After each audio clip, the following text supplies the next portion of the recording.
अयोध्या का विकास हो, देख के पीड़ा होती थी। संकरी गलियां, गंदगी का अंबार, 5 से 6 घंटे कुल बिजली मिलती थी। राम जी की पेड़ी में सरयू मैया का जल वैसे ही सड़ता रहता था, गंदगी का अंबार रहता था, हर एक व्यक्ति कोसता रहता था। और याद करिए 2017 में तब हम लोगों ने यहां दीपोत्सव का आयोजन किया था। आज भी दीपोत्सव का आयोजन होता है, लाखों लोग उसमें सहभागी बनते हैं, लाखों लोग आते हैं, लाखों लोग आते हैं। दुनिया देखती है अयोध्या का यह आयोजन बन गया है। और आज अयोध्या की चारों ओर की कनेक्टिविटी 4 लेन की हो चुकी है। 4 लेन की सड़कों से अयोध्या चारों ओर से जुड़ चुका है। रेलवे की डबल लाइन से अयोध्या जुड़ चुकी है। इंटरनेशनल एयरपोर्ट अयोध्या में बन चुका है, महर्षि वाल्मीकि के नाम पर।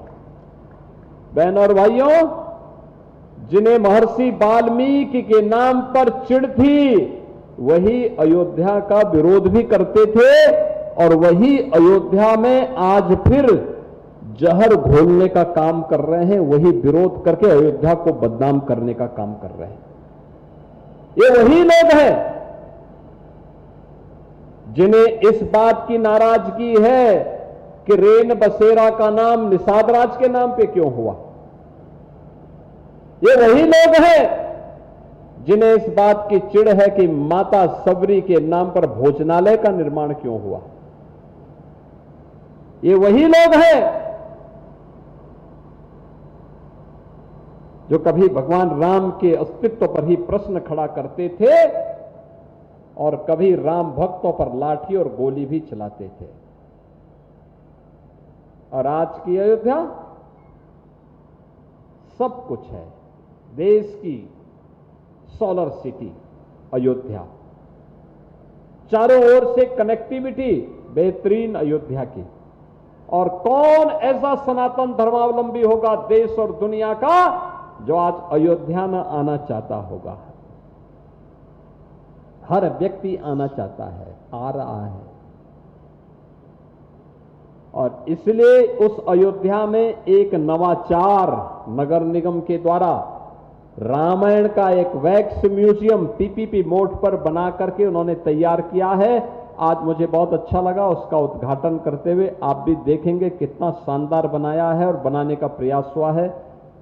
महाकुंभ के दौरान प्रयागराज में नगर निगम के साथ मिलकर के एक प्राइवेट पार्टी ने शिवालिक पार्क बनाया था। 12 ज्योतिर्लिंगों को प्रतिकीर्ति को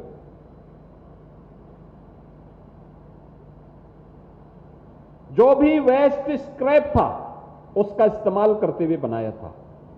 और इतना लोकप्रिय हुआ था कुंभ के दौरान, जितना उसके निर्माण में खर्च हुआ था उससे ज्यादा इनकम उसने केवल 1 महीने के अंदर महाकुंभ के दौरान प्रयागराज में की थी। आज भी सर्वाधिक भीड़ वहां होती है उसमें। मैं झांसी में गया था, कल फिर मैं झांसी जा रहा हूं। मैं झांसी गया था, वहां उन्होंने ब्रह्मांड के पूरे 9 ग्रहों को बेहतरीन तरीके से प्रस्तुत करने का काम किया। मैं मुरादाबाद गया, वहां मुझे रामायण वाटिका और संविधान वाटिका देखने को मिले। हर एक नगर निगम कुछ न कुछ नया करने का कार्य कर रहा है और अयोध्या ने रामायण वाटिका के नाम पर यह प्रस्तुतिकरण किया है। नगर निगम ने एक अच्छा प्रयास किया है। लोग आएंगे, देखेंगे, यहां पर इसका आनंद लेंगे, एक नयापन लोगों को देखने को मिलेगा। अच्छा होगा।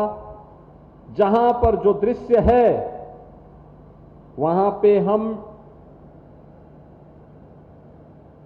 कुछ डिजिटल फॉर्म में यह व्यवस्था करें कि व्यक्ति उसको ऑन करके देख सके, उसका एहसास कर सके दृश्य क्या है, उसके सामने वो स्क्रीन आ जाए। हम उसको कर सकते हैं, बहुत आसानी से हो सकता है। जहां पर हम पहुंचे वहां पे वह रामायण की चौपाई बसती हुई अपने आप दिखाई दे। आनंद आ जाएगा, पूरा देश उसके प्रति समर्पित होगा। कुछ ना कुछ हमें अयोध्या में और भी देना होगा और यही हमारी पहचान होगी। लेकिन अयोध्या वासियों को मैं इस बात के लिए आश्वस्त करता हूं, विकास के लिए सरकार ने पैसा यहां के लिए कमी नहीं होने दी। 35,000 करोड़ रुपए से अधिक की परियोजनाएं अकेले अयोध्या के लिए हम लोगों ने दी और लगातार दिया जा रहा है। अभी मैं फिर एक दिन आ रहा हूं यहां की योजनाओं की समीक्षा करने के लिए और नई कार्य योजना को लेकर के। लेकिन स्वच्छता का ध्यान रखना होगा, जो चीजें बनी है उसका संरक्षण में योगदान देना होगा। हर एक को उनके प्रति उनके संरक्षण के लिए जागरूक करना होगा। सार्वजनिक संपत्तियों की रक्षा करने के लिए तैयार करना पड़ेगा। अगर हम इन सब के प्रति लोगों को जागरूक कर पाएंगे तो लंबे समय तक आने वाली पीढ़ियां इन सब का उपभोग कर पाएगी। आज यहां नगर निगम बहुत सारी चीजों को दे रहा है। 270 करोड़ रुपए की परियोजनाएं केवल नगर निगम की। इसमें integrated command and control centre भी है, ट्रैफिक मैनेजमेंट सिस्टम भी है। नगर निगम में जुड़े हुए अमृत स्कीम की तमाम योजनाएं हैं। सुंदरीकरण की स्कीम है, पुनरुद्धार की स्कीम है, स्मार्ट सिटी की स्कीम है। जोनल कार्यालय का भी उद्घाटन हो रहा है।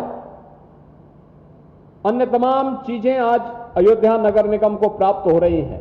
मुझे पूरा विश्वास है आप सभी इसका आनंद लेंगे, लोगों को यहां आने के लिए प्रेरित करेंगे, कुछ नयापन यहां देकर के लोगों को इन सब के प्रति आगे बढ़ने के लिए प्रेरित कर पाएंगे।